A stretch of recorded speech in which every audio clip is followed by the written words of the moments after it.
कभी स्कॉर्पियो पर चढ़कर, कभी बुलडोजर पर चढ़कर भाषण देने वाला एक लड़का जिसने झारखंड की सियासत की नींव हिला दी। नाम है जयराम कुमार महतो। झारखंड के लोगों के बीच में उसे युवा टाइगर के नाम से जाना जाता है। गाड़ी की बोनट पर खड़े होकर जब ये युवा टाइगर दहाड़ता है तो आवाज दूर तक गूंजती है और दूर दूर से लोग उसको सुनने आते हैं, क्योंकि उसके भाषण में सिर्फ स्थानीय मुद्दे, युवाओं को रोजगार, भाषा और अपने हक अधिकार की बात होती है। मजे की बात तो यह है कि जीन्स और टी शर्ट पहने इस नेता की बातें भी स्थानीय भाषा में इस तरह से सीधी और सरल होती हैं कि उसे सुनने आए गांव वाले उससे जुड़ जाते हैं। उसका चुनावी नारा भी यही था, अब की बार जनता की सरकार। दोस्तों, जयराम महतो उर्फ टाइगर जयराम महतो का जन्म 27 दिसंबर 1994 को झारखंड के पारसनाथ पहाड़ के बगल में बने एक खूबसूरत गांव मानटांग में हुआ था। यहीं से इन्होंने अपनी शुरुआती पढ़ाई भी पूरी की और आगे की पढ़ाई इन्होंने पीके रॉय मेमोरियल कॉलेज धनबाद से की। यहां से इन्होंने एमए से इंग्लिश ऑनर्स किया और फिलहाल जयराम कुमार महतो इंग्लिश लिटरेचर में पीएचडी कर रहे हैं। अपनी पीएचडी के दौरान ही उनका राजनीतिक सफर भी शुरू हुआ। दोस्तों, एक युवा नेता के तौर पर वो तब उभरे जब झारखंड सरकार ने दिसंबर 2021 को एक अधिसूचना जारी करके राज्य के 11 जिलों में राज्य स्तरीय एग्जाम के लिए झारखंड की बाहरी भाषाओं जैसे कि भोजपुरी, मगही और अंगिका को क्षेत्रीय भाषाओं की सूची में डाल दिया। दोस्तों, इस अधिसूचना के बाद झारखंड में एक बड़ा भाषण आंदोलन शुरू हो गया, जिसमें पूरे प्रदेश के युवाओं ने आंदोलन किया। और दोस्तों, इन आंदोलन का नेतृत्व करने वाला कोई और नहीं बल्कि जयराम कुमार महतो ही था।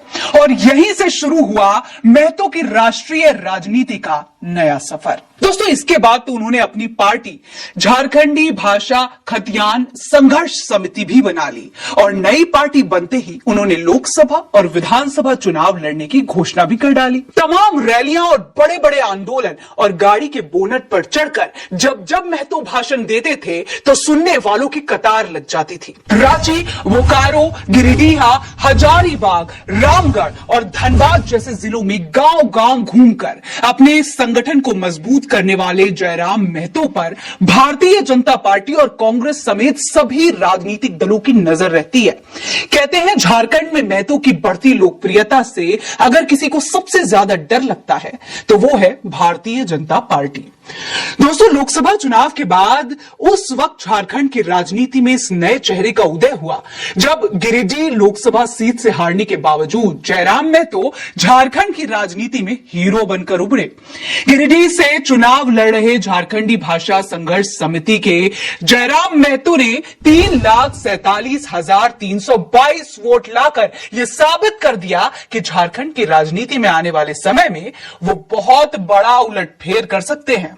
उस वक्त गिरिडीह लोकसभा सीट पर एक बार फिर से आजसू के उम्मीदवार चंद्र प्रकाश चौधरी ने जीत हासिल की थी। उन्होंने झामुमो उम्मीदवार मधुरा प्रसाद महतो को 80,880 वोटों से हराया था। यहां जयराम महतो तीसरे नंबर पर रहे थे, लेकिन उन्होंने हर राउंड में शानदार प्रदर्शन किया। जयराम महतो की दमदार दावेदारी का अंदाजा इसी बात से लगाया जा सकता है कि वो मथुरा महतो से मात्र 23,000 वोटों से ही पीछे रह गए थे।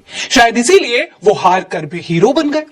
दोस्तों, यही वजह है कि आज हर राजनीतिक दल उनको अपने साथ जोड़ना चाहता है। जयराम महतो खुद मानते हैं कि कांग्रेस और बीजेपी और बाकी पार्टियां उन्हें ऑफर दे चुकी हैं, लेकिन उन्होंने जनता के मुद्दों को प्रभावी तरीके से उठाने के लिए खुद अपने संगठन पर ही काम करने का फैसला किया। दोस्तों, एक बार तो वो कोयला मजदूरों की मजदूरी को लेकर अधिकारियों से तक भिड़ गए थे।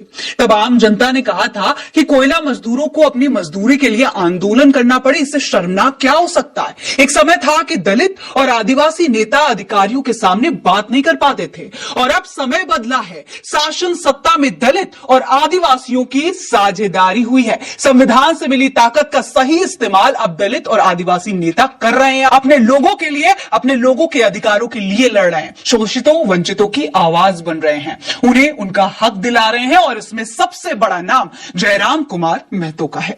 दोस्तों, अपनी राजनीति को लेकर एक इंटरव्यू में जयराम महतो बताते हैं, झारखंड निर्माण की कल्पना को पूरा करने के लिए युवाओं की राजनीति में भागीदारी बहुत जरूरी है।